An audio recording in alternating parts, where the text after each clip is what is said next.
חסדו, הודו לשם כי טוב, כי לי עולם חסדו.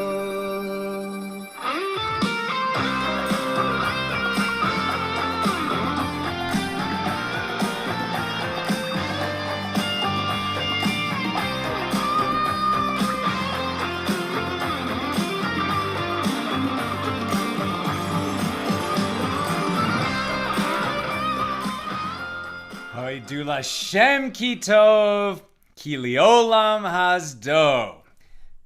Give thanks to God, for he is good. His kindness is everlasting. That's Joey Newcomb by way of Thank You Hashem. Beautiful, beautiful song.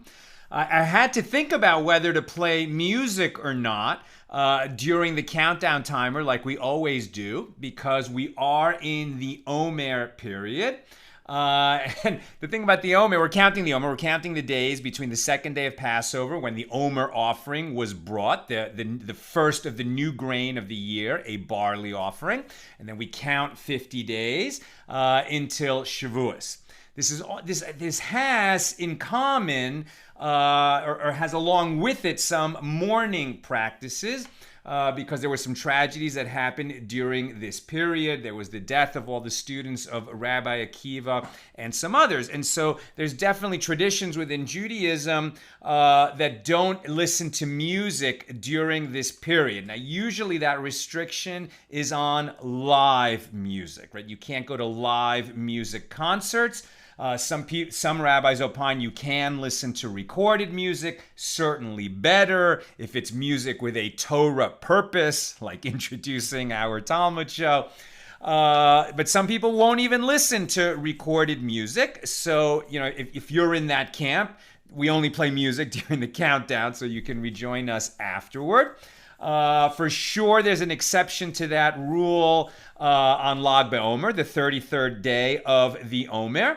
On that day, there are huge celebrations and live music is played. Some people don't have this rule during the month of Nisan, which is going to end next week, the month that contains Passover. Some people start the morning practice after Nisan, some before. There's really a lot of variety in this minhag, in this custom of not listening to music during the Omer period. But from my research, I'm satisfied that playing, Jewish spiritual, Torah-oriented, recorded music, just as an introduction to our show and to get us in the mood for some Torah learning, is going to be okay. But if you're not sure about your own practice, obviously check with your rabbi. How's everybody doing? Let's light up the darkness. We've got, we're 3 pages behind, right? The daf calendar, I think, is on page 18. We're on page 15 here in Tractate Shekalim, daf Yud Hey, page 15. But you wouldn't say that. It's actually Tes Vav, because those 2 letters that you would normally use to signify 15, 10, and 5 are also 2 letters of God's name. And so that's why we would actually go with 9 and 6 as the number equivalent of 15. At any rate, we're about 3 pages behind, and I was just, I can easily double up or even triple up in one day, since we don't almost never teach the entire page. We just teach highlights, so we could choose the highlights of 2 pages or the highlights of 3 pages. But the pages that we're in now are so rich, and particularly today's page, fascinating. We're going to be, on the trail of the lost ark as our sages speculate and argue with each other. Where did the Ark of the Covenant end up? And that's just not a page that I want to rush through. So when we get a page that, a few pages in a row that are more technical, more filled with minutiae, where it would make more sense to double up or triple up and get us caught up to the schedule, we'll do so. But I definitely am resisting rushing through the pages that we're in now.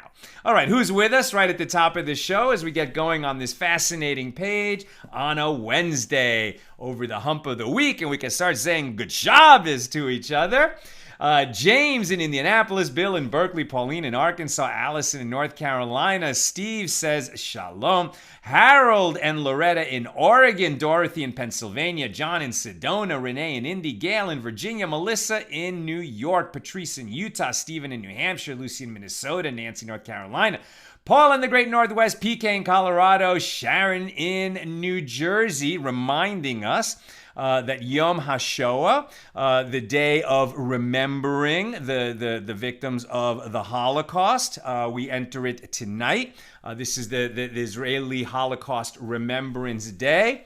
As many of you know, I lost my grandfather in the Holocaust and many, many members of our family. It is something that has always been, a part of my identity, a part of my growing up. It's just inextricably wound up with our Jewish identity. But it's very important, as our friend Sipporah says, we're not victims of the Holocaust, we are survivors of the Holocaust, and that is how, we strongly identify. There are those who hate us in every generation. The Holy One saves us from their midst, and we move on, and we get on with it, and we thrive. And if we are in a place where we can't thrive, then we'll go somewhere else and thrive. And as Moses said to Pharaoh, we will go and serve our Lord, and we will take with us all of our resources as we do that. Rochelle in Modesto, Randy in Florida, Ryan in Jacksonville, Carolyn in Raleigh, Chaim in Charlotte.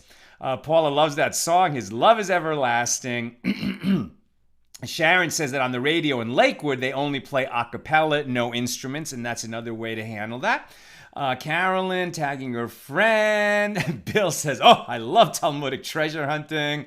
Fantastic. Carolyn says, is the Ark in Ireland at Tara? I'm not sure what you mean by that. But perhaps you're talking about that the Ark, according to Steven Spielberg, ended up in a warehouse, right? After the Raiders of the Lost Ark. And Tara is actually, what's the name of the famous Civil War movie?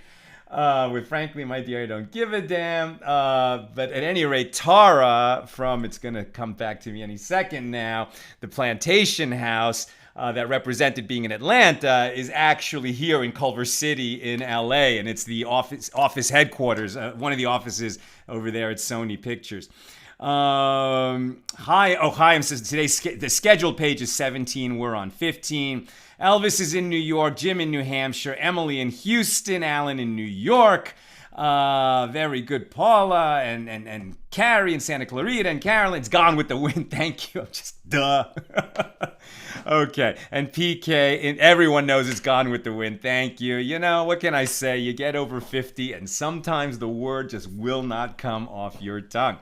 Marjorie in Georgia, Lynn in North Texas, Gigi in British Columbia, Michael in Scranton. Welcome, everybody. Let's get into this exciting page here, Daf 15. We are going to be quickly finishing chapter 5. Going to do a few paragraphs there, which has to do with the experience that people had when they brought an offering in the temple and they would purchase their libations to accompany the offering and some of the procedures of that. And then we're going to enter chapter 6, which gets right into this discussion of the lost ark, as it were. So let's get going. Okay, so I'm opening toward the top of page 15, and just the last bit of the discussion of the third Mishnah there. And it says, we don't have to spend too much time on that, but this idea that when you would go to the Holy Temple when it was standing in Jerusalem a couple thousand years ago, and you were going to bring, whatever offering you were bringing, a sin offering, a guilt offering, a peace offering, and there were libations that went along with it. The libations were not as varied as the offerings. In other words, there were different kinds of offerings that would still have the same libation. So there were basically 4 or 5, depending on how you count, types of libations, including include, that you would sort of get a set, whatever you needed to accompany your offering, in terms of wine and oil and fine grain for a meal offering. And you would receive what's called a seal, a kind of a token at the place where you purchase it. Then you would take it over where they would distribute the libations to you. And they were very careful with the system of checks and balances that all these officials of the temple that were receiving cash from the pilgrims, and then giving over the token where you'd go pick up the libation. And then at the end of the day, the guy who received the cash and the guy who distributed the libations would check, did their ledgers, correlate? Did they add up? Was the same amount of cash taken in as libations were distributed out? And if there was any shortfall, then these officials would have to make it up out of their own pocket, because anybody, even by mistake, who sort of benefited from consecrated property would be guilty of a transgression. And to protect them from that, they would, have this rule that any shortfall comes out of your pocket. We move on, and those tokens were, to make sure that people didn't cheat. Cheaters who would imagine this, that people would bring an offering to the temple and feel the need to cheat in terms of getting the libations. But at any rate, the tokens or the seals were always dated for the day of the week, and eventually even for the day of the year, and also had on them the name of the mishmar. That's all I wanted to mention about this. The mishmar were the priestly watches. And so I had mentioned that there were 26. I remembered it wrong. There are 24 priestly watches. And let me just read you this note because it's so interesting. All of the priestly families, so these are the Kohanim that served in the temple, all the priestly families were divided into 24 watches, right? So a watch is a group of people that will serve for 1 week at a time in the temple. So basically you would serve twice during the year, and then all of the watches would serve together at Passover and Shavuos and Sukkot, because so many pilgrims were coming and they needed all the priests in the temple at that time.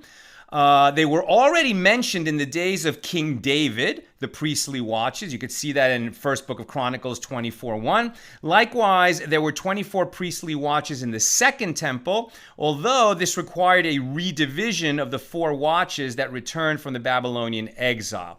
Each priestly watch, each group of priests, came to Jerusalem to serve in the temple for a week according to a predetermined schedule, so that each watch served approximately 2 weeks a year. Every watch was divided into 6 families, each of which served in the temple on a specific day of the week. Every year, each family typically performed 2 days of service in the temple. If the temple service on a particular day was more than the family performing the service on that day could handle, another family helped. On Shabbos, the entire watch served together. For the 3 pilgrimage festivals, namely Passover, Shavuos, and Sukkot, all 24 priestly watches came to Jerusalem and served together. We move on to the 4th Mishnah of chapter 5. There were 2 special chambers in the temple, one called the Chamber of Secret Gifts and the other called the Chamber of Vessels. The Mishnah explains that the purpose of these chambers: in the Chamber of Secret Gifts, sin-fearing people put money secretly, and poor people of noble descent support themselves from it secretly. With regard to the Chamber of Vessels, anyone who donates a vessel to the temple drops it inside the chamber, and once every 30 days, the treasurers open it. And any vessel that they found fit for use, and any vessel that they found for it, any vessel for which they found a vessel, I can't say this, and any vessel for which they found a use in the temple maintenance, they leave it for that purpose, and the rest are sold, and their monetary value is allocated to temple maintenance.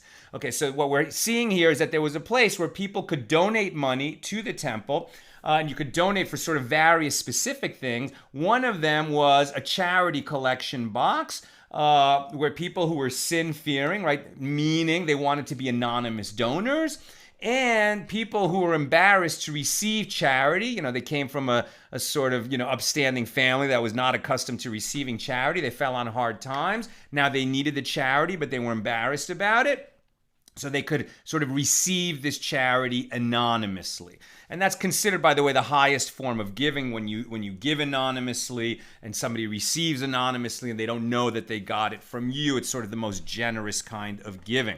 Apropos the topic of charity given anonymously, the Gemara cites several stories on that theme and the mitzvah of charity in general. Rabbi Yaakov bar Idi and Rabbi Yitzhak bar Nachman were supporters of the indigent, i.e. they were responsible for the charity fund. And so as not to embarrass the poor, they would give a dinar, a coin, a valuable coin, to Rabbi Chama, father of Rabbi Yehoshua, and he would give it to the impoverished others surreptitiously so that neither the givers nor the receivers were aware of another's identity.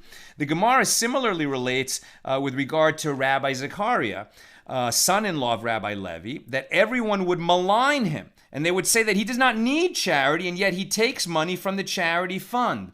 And after he died, they investigated, and they found that he had discreetly been distributing all of the charity money that he received to others who were in actual need. So he was so righteous, right, that he allowed himself to be maligned. Like, people were saying, what's he taking charity for? He's got enough. He doesn't need charity. And he didn't answer them or defend himself. But in fact, he was taking that charity to redistribute it to people much needier than him.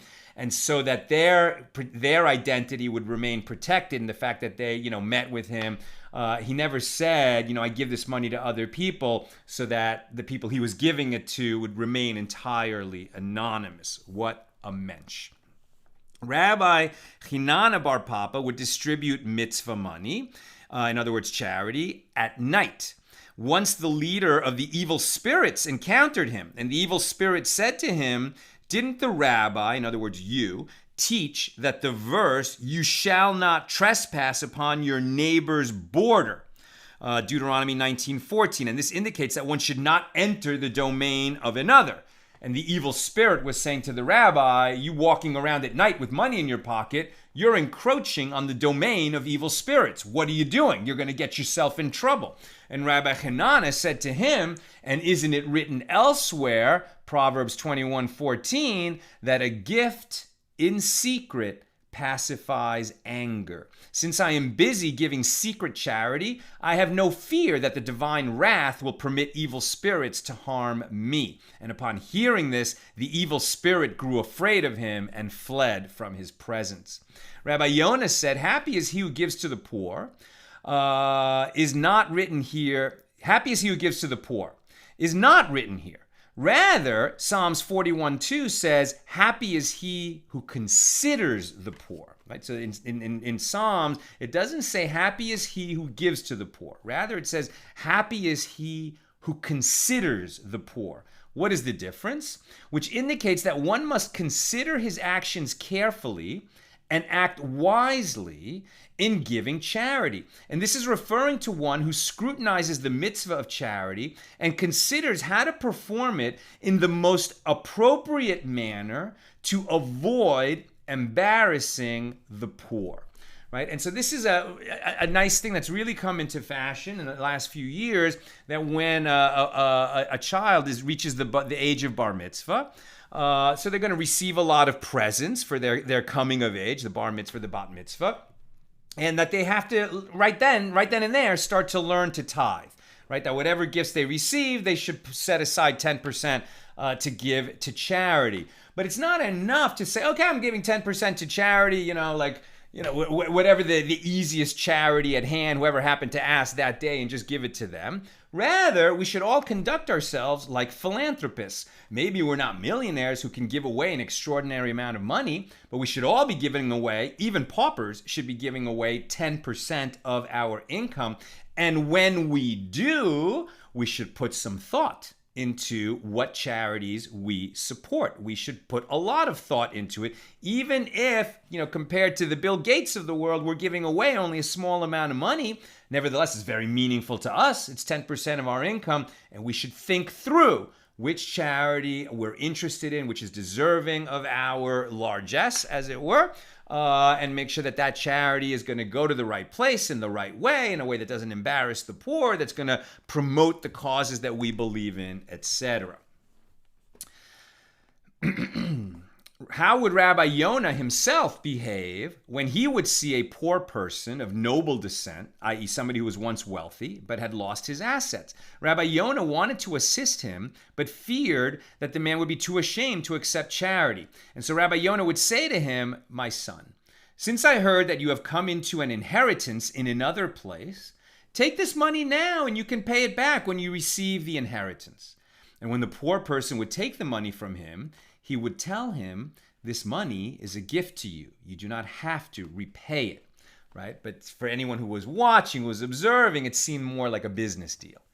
The Gemara cites a story involving people who did not want to receive charity from others, but preferred to rely on God's bounty.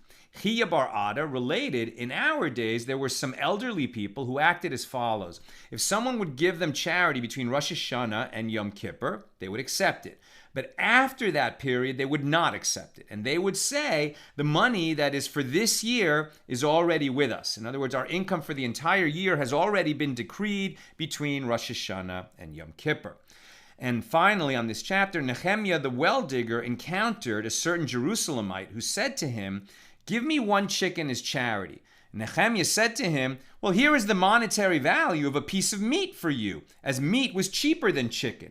And the beggar bought meat with the money he accepted from Nehemiah, and he ate it, and he died, because his constitution was extremely sensitive to meat.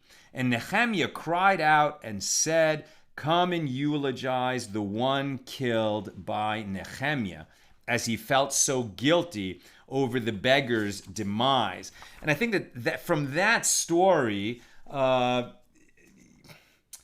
often do we see wealthy people who get kind of arrogant and they tell impoverished people how they should run their lives? You should do this, you should do that. This person is rich, so he thinks he knows everything.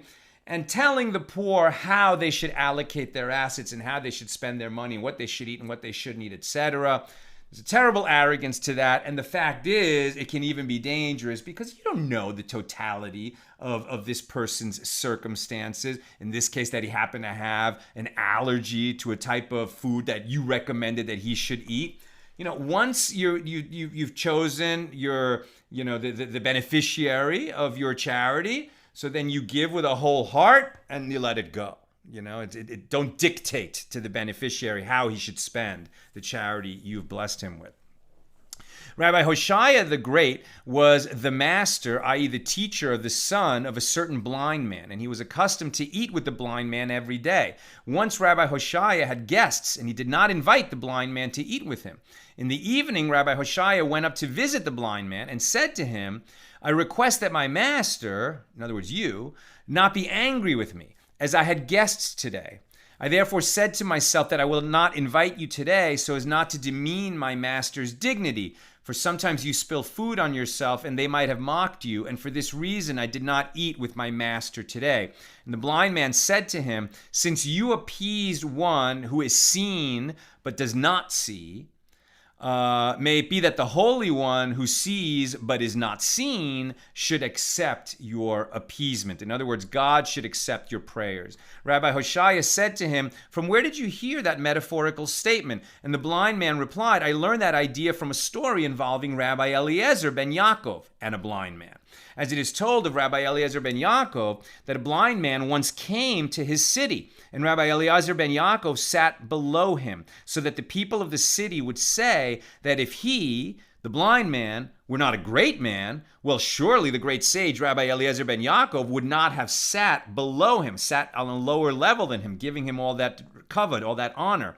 And when the people of the city saw this, they gave the blind man a very respectable livelihood. And the blind man asked them, what is this situation? Why are you paying me such a high salary? And they said to him, well, since Rabbi Eliezer ben Yaakov sat below you, we honor you. And the blind man prayed this prayer with regard to Rabbi Eliezer ben Yaakov. You rendered kindness to one who is seen but does not see. Therefore, the Holy One who sees but is not seen should render kindness to you. Nice lesson there, right? Wherever we operate in our lives, there's some sphere in which we receive some honor from the people around us. And some of us, maybe are blessed to even have greater prominence. And we should note that the respect that we receive, the prominence that we may have in whatever situation, that is a resource, that is a tool that we can use to honor another, right? As we learn in Pirkei Avot, Ben Zoma says, who is honored? One who honors others. Rabbi Chama Bar Chanina and Rabbi Hoshaya were once touring the synagogues of Lod. Rabbi Chama Bar Chanina said to Rabbi Hoshaya, how much money my forefathers invested in building synagogues here. Rabbi Hoshaya said to him, how many souls your forefathers invested in building synagogues here? Meaning, the money that they spent actually harmed people spiritually rather than helping them. What he's talking about is what's sometimes called the edifice complex. Sometimes there's great philanthropists, and what they really want is their name on a building. And so a big building gets built for millions of dollars, ostensibly to provide services to the community. But in fact, those millions of dollars could have been used to, just use like trailers or whatever, but get people learning Torah. You could have paid for so many teachers teaching so many classes, not to mention food and shelter and, just getting the real needs of people into their hands rather than building these magnificent buildings. Tragically, there's a synagogue here in LA that some years ago had a $140 million renovation. It's not a synagogue that's particularly well attended. It's actually in a part of town where Jews don't even really live anymore. Somebody wanted that. That $140 million might have done a lot more good in terms of programs that really get Jews connected to Judaism, maybe a little bit more than that $140 million building. But that's what was desired in that case. And so continuing this story, the money that they spent actually harmed the people spiritually rather than helping them. Rabbi Hoshaya explained this comment. Weren't there people who would have exerted themselves in the study of Torah if only the money used for the construction of these buildings had been donated to them instead? In another case, Rabbi Avon donated money for building the gates of the great study hall. And when Rabbi Mana came to visit him, Rabbi Avon, proud of his donation for this building, said to him, look what I did and the greatness of my contribution. And Rabbi Mana said to him, your attitude reminds me of the verse from Hosea 8:14, for Israel has forgotten his maker and built palaces. How could you focus upon the gates? Weren't there people who would have exerted themselves in the study of Torah if they only had the money? You could have given them that money instead of using it to build structures. In other words, there were people who were toiling, so many hours every day that they had no time in their lives where they could study Torah. If they would have received a little bit of assistance from the community, they might have freed up an hour a day where they could have been learning Torah instead of scrambling so hard just to feed their families while you were building this magnificent building. That concludes chapter 5. Now we open chapter 6 here in Tractate Shekalim.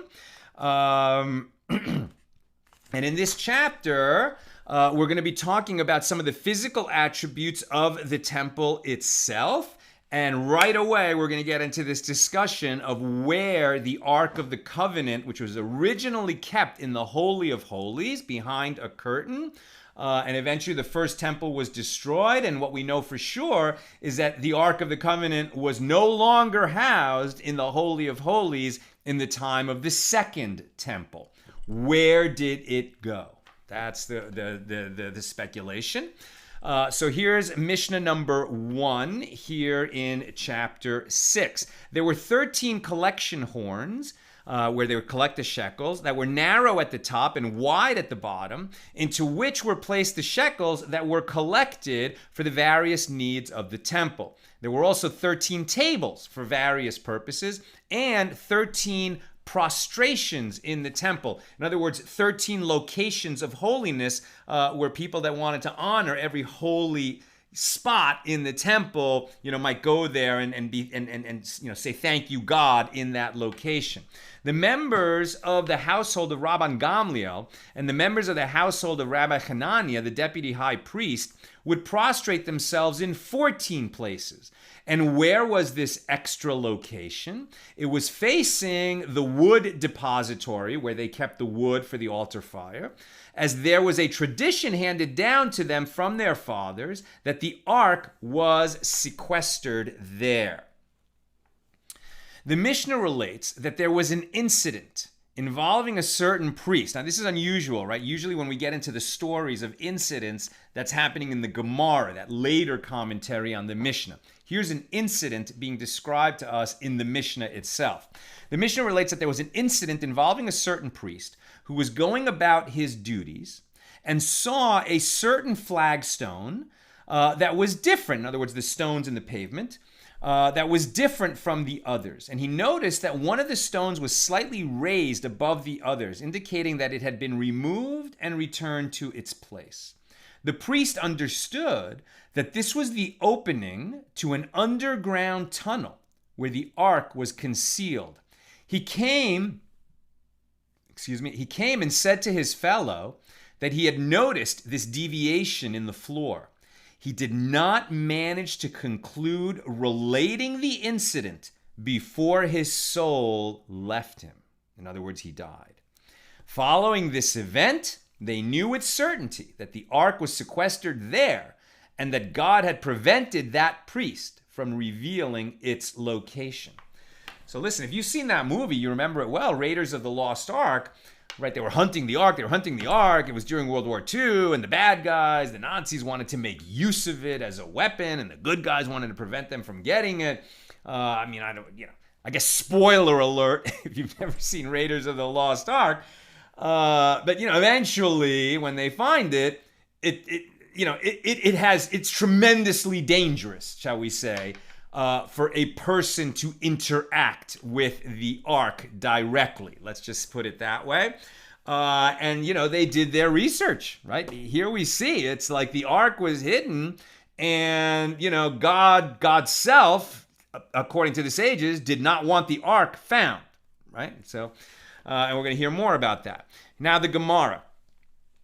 The Gemara cites a Baraisa that expounds a dispute among the Tanaim, the rabbis of the Mishnah, with regard to the sequestering, the hiding of the ark, a topic mentioned in the Mishnah. It was taught in the name of Rabbi Elazar. The ark was exiled with the Jews to Babylonia. When the Jews were exiled to Babylonia, they took the ark with them, right? The Babylonian exile was at the end of the first temple. When the first temple was destroyed by Nebuchadnezzar, most of the Jews were removed from the land of Israel and taken to Babylonia. Not long after that, the kingdom, the empire of Babylonia collapsed and was defeated by the Persian Empire.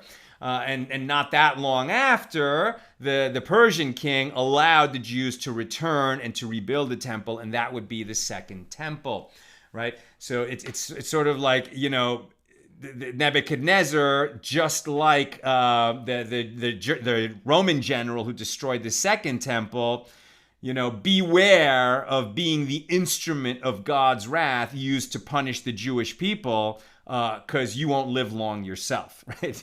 Didn't go well for Nebuchadnezzar, didn't go well for, that was not Vespasian, it was Titus, right?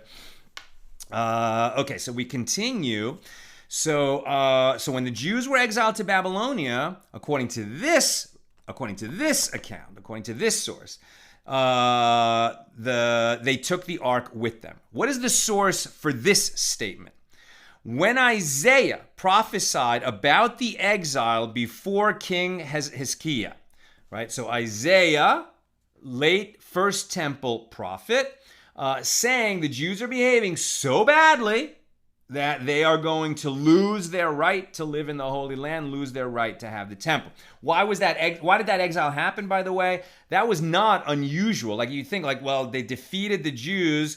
Why take them into their land? You might think, well, just leave them there and extract tribute from them like the Romans did, or just kill them. But why did the Babylonians take the Jews out of the Holy Land? That was actually a very common practice in ancient times, that when you would defeat another nation, you would move them around within your empire, scatter them, so that they would not remain kind of, an angry and enemy force biding its time and getting stronger so that they could rebel against you. It was common. The Assyrians did it too, much earlier, and that's why the northern tribes, the 10 lost tribes of Israel, that northern kingdom of Israel, were also scattered. But they didn't return in the same way that the Jews, the tribe of Judah and Benjamin, returned from Babylonia. At any rate, so Isaiah prophesied about that exile to King Hezekiah, who was a righteous king.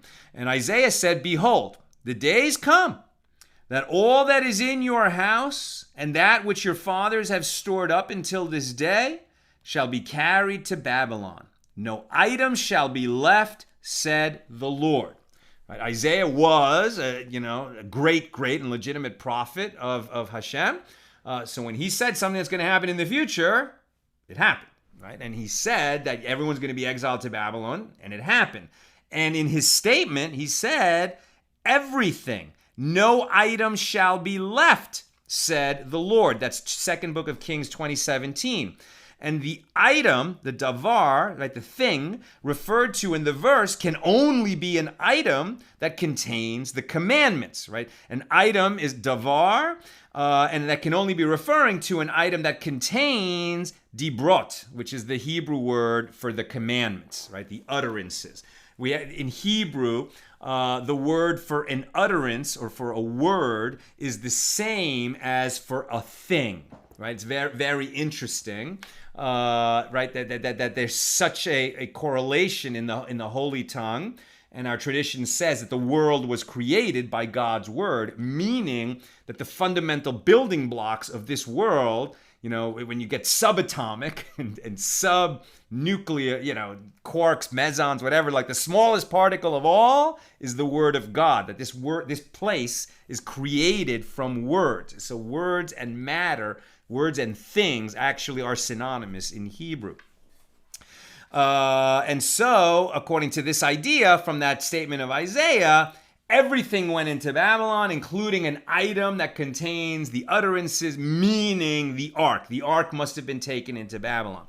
And so too, it says, the 2nd book of Chronicles 36:10, "And at the return of the year, King Nebuchadnezzar sent and brought him to Babylon, with the desired vessels of the house of the Lord, and made Zedekiah, right? How to pronounce that properly?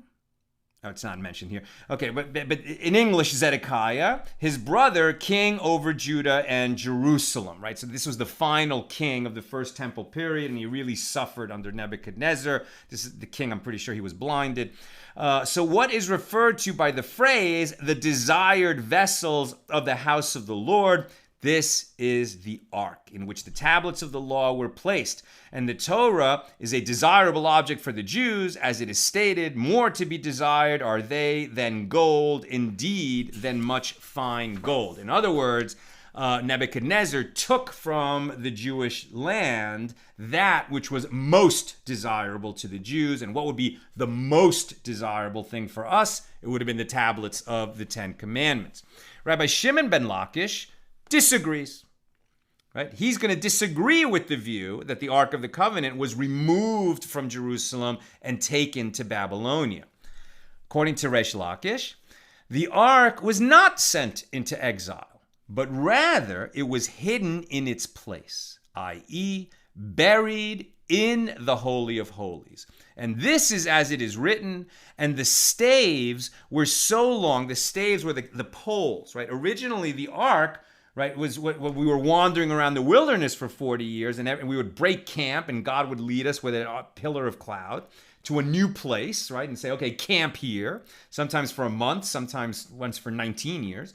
And so everything was portable, right? The tabernacle was portable and the ark was portable. And how is it carried?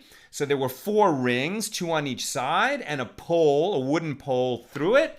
And so there would be priests, or actually, I don't know if priests carried the ark. That might have been Levites. The Levites were in charge of carrying everything from place to place. But at any rate, it was carried, right? It was a portable ark, and it was carried with these 2 wooden poles. When it reached its final resting place, when the temple was built by Solomon, and the sanctuary was established not as a portable place, but as a permanent place on the Temple Mount in Jerusalem, these wooden poles remained in place. Even though it didn't need to be portable anymore, as it were, those wood poles remained there. And the staves were so long that the ends of the staves were seen from the holy place, even before the sanctuary, but they could not be seen without. And there they are until this day. And the phrase "until this day" means forever, as this day can refer to any point in time. Consequently, this verse indicates that the ark was sequestered in its place. The reason that this description that they could be seen but not really seen was the idea that when the Ark of the Covenant rested in the Holy of Holies, it was behind the parochus, behind the curtain, which separated the Holy of Holies from the outer sanctuary. And these wood poles actually, protruded and made the curtain stick out a little bit. And having cited this verse, the Gemara proceeds to further explain it. Initially, it is written, the ends of the staves were seen, and you say in the continuation of the verse, but they could not be seen. How can that be? Rather, the verse should be understood like this. The staves could be seen and they could not be seen as they protruded outward through the curtain like the 2 breasts of a woman. The staves themselves could not be seen, but their position was discernible from the protrusion in the curtain. Right, so remember, nobody could enter the Holy of Holies except the high priest, the Kohen Gadol, and only on one day a year, Yom Kippur. And if he was not sufficiently purified and ready and pure of soul and worthy when he entered the Holy of Holies, he would die. And that's why they tied a rope to his ankle, because they couldn't enter to retrieve the body. It's almost like the difficulty of retrieving a body on Mount Everest. You'll die trying to bring it down. So they tied a rope to his ankle so they could pull him out without having to enter.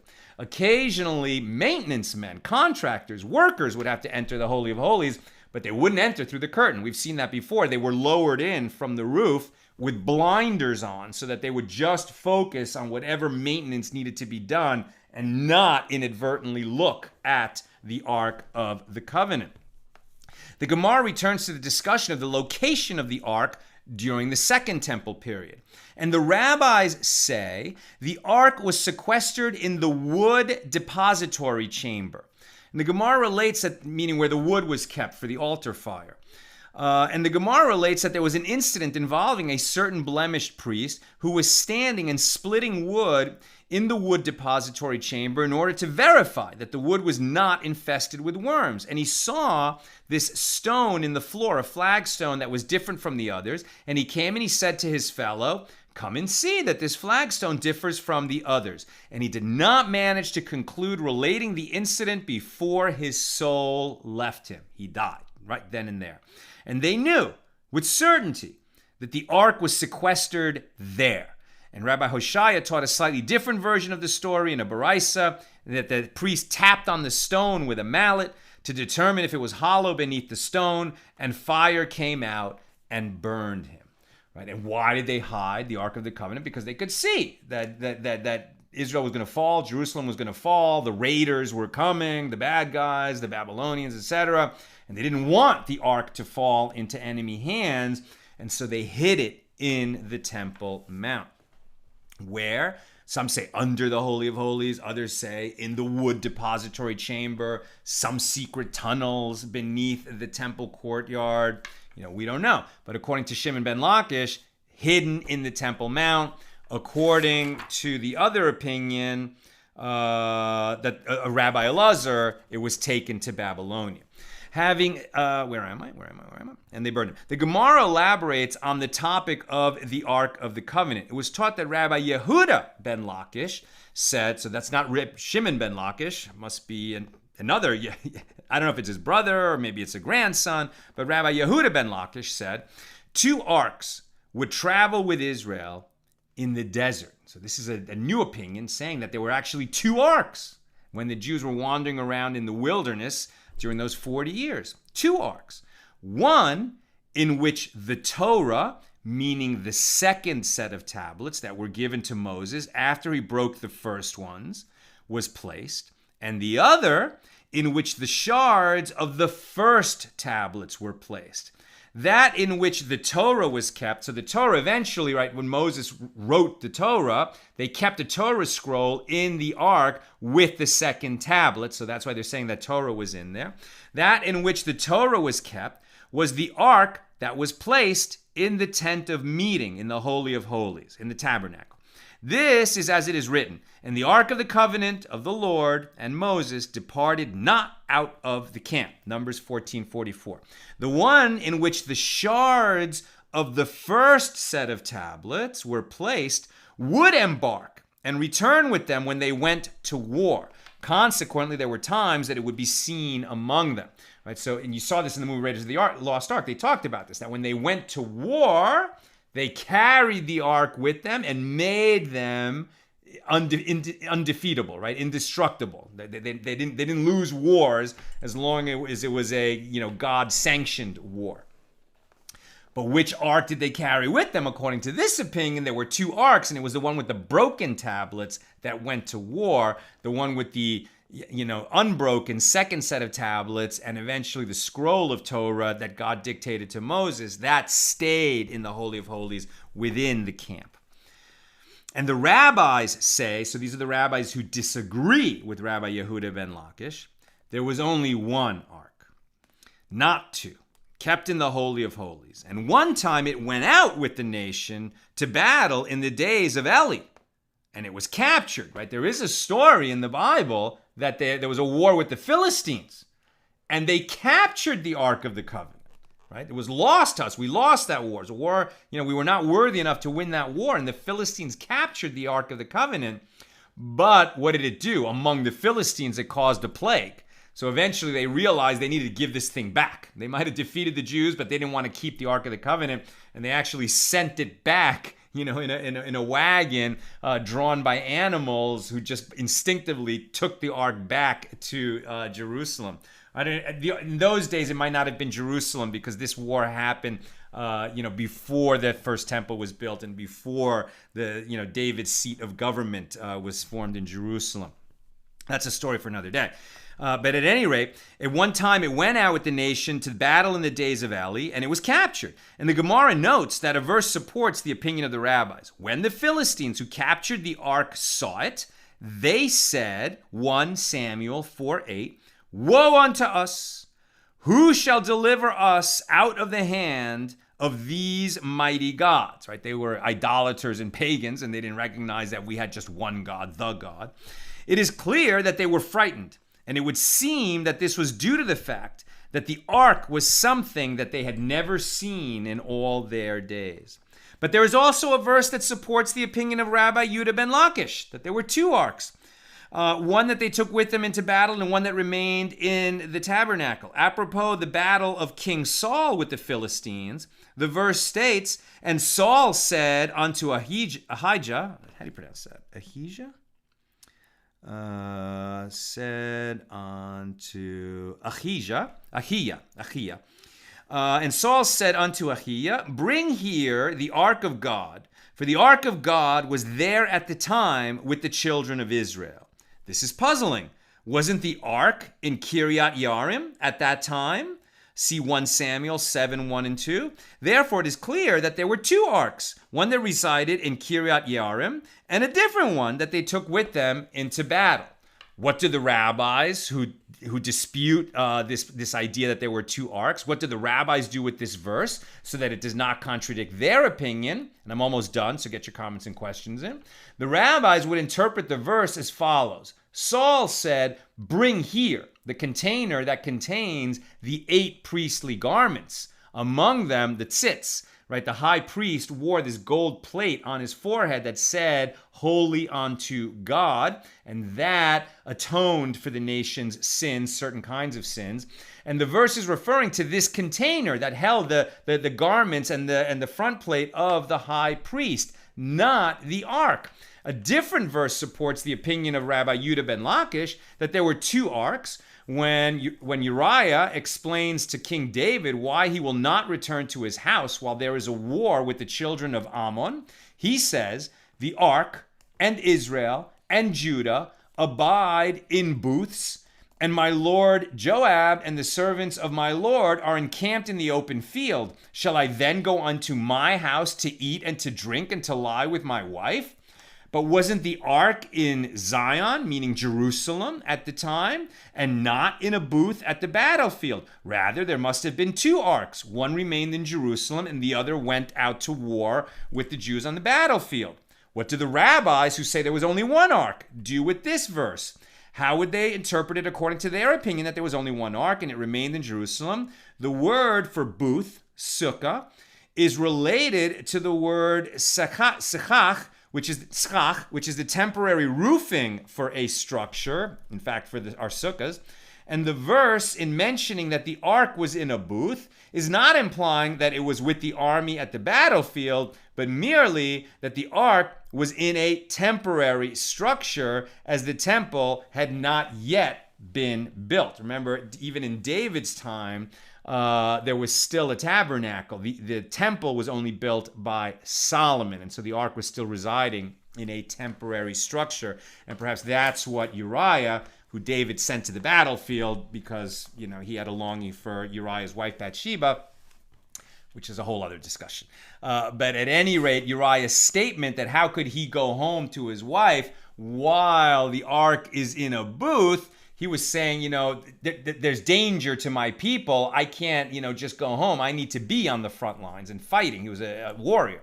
But that doesn't indicate to us that there were 2 arks, according to the opinion of the rabbis.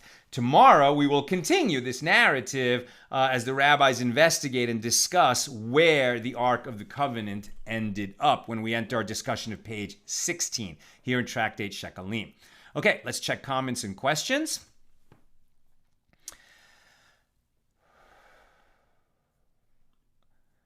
Jack says, I thought I learned that the highest form of giving is to give someone a job or teach them a trade so they don't need charity. Absolutely. Yes, that is the best thing that you could possibly do, but that's not always possible, right? So sometimes people just need to eat. And the point is that it's a very noble form of giving to give anonymously and that people receive anonymously, as opposed to, hey, look at me, I'm such a great guy giving charity, you please thank me because I'm so big, right? It's better to give anonymously, but you're right that even the best thing that we could do for a person is that he gets trained and can fend for himself, but that's not always possible. Yosef Shum says, my tour guide in Israel speculated that the ark may be somewhere in Chizkiah's tunnel. Interesting. Chizkiah's tunnel, we're going to be talking about it, I think, tomorrow. It's going to come up in the discussion tomorrow, so definitely look for that. Chizkiah's tunnel is incredible. That's something you can do today when you go on a trip to Jerusalem. I mean, we walked it in the summer. It's a 600-meter tunnel. It's like, more than half a mile long. And if you don't have a flashlight, it's pitch black. There's water flowing along the bottom. It's hewn out of the living rock, as it were. And I didn't realize that it was that long when we started. I'm like, oh, we're walking through a tunnel. Cool. I imagine, this is going to be like 5 minutes. And, 30 minutes into this walk in the pitch black, we had the flashlights, but often we turn them off. And it's intense. If I'd known it was going to be that long, my claustrophobia would have prevented me from going. But I can tell you that it's a magnificent experience. So we'll talk more about Chizkiah's tunnel tomorrow. Sharon I use a clip from Raiders of the Lost Ark. Were you aware that they actually use the Aramaic language from the prayer Be'an Arachetz as an incantation from the Nazi leader dressed perfectly according to the text like the high priest before he opened the ark and then melted? They then read about Nadav and Avihu, Aaron's sons, and the strange tale of their melting before the ark. So yes, they did do their homework when they made that film. I confess, I haven't seen it. I think I saw it once, since when it first came out. But I think the last time I saw it was probably in the 80s or 90s. It's been a long time since I saw Raiders of the Lost Ark. So I'm really just going from a dim memory. Carolyn says, Sal, do you think there is only one ark? Well, I'm not going to answer yet because we haven't come to the end of this discussion, right? We're mid-debate about, the rabbis say there's only one ark, and Yehuda ben Lakish says there's two arks, so we haven't finished that debate yet, so I guess I'll withhold my own opinion, not that my opinion is worth anything in this matter. What I certainly do believe is that it's somewhere. I don't think it was just destroyed and, buried and turned to dust and will never be found. I think it was hidden away with purpose. I think it was such an important, nexus between God's heaven and our world. The immediate consequence of God appearing to us. To 2 million people at once out there in the desert and issuing into the world God's direct word, the Ten Commandments for all humanity, for all time. The Ten Commandments bind the Jewish people, not everyone else, right? The Noahide laws bind all people, but there are laws among the Ten Commandments that, don't have to be obeyed by non-Jews. Like keeping Shabbos, right? Like we have to keep Shabbos. Everyone else is not obligated in Shabbos, but Shabbos is one of the Ten Commandments. But at any rate, I don't think that God permitted such an important artifact to just be destroyed. So I think it is hidden somewhere. I suspect that nobody knows. No living human knows where it is. That's my guess. But when Mashiach comes, I think it will be revealed, and then God and Mashiach will take it from there. Let's leave it at that. Okay, my friends, that's what I've got for us today. With God's help, we'll continue this fascinating investigation by the sages into the fate of the Ark of the Covenant. Have a great night. Look forward to see you tomorrow at our regular time, 6 p.m. Pacific.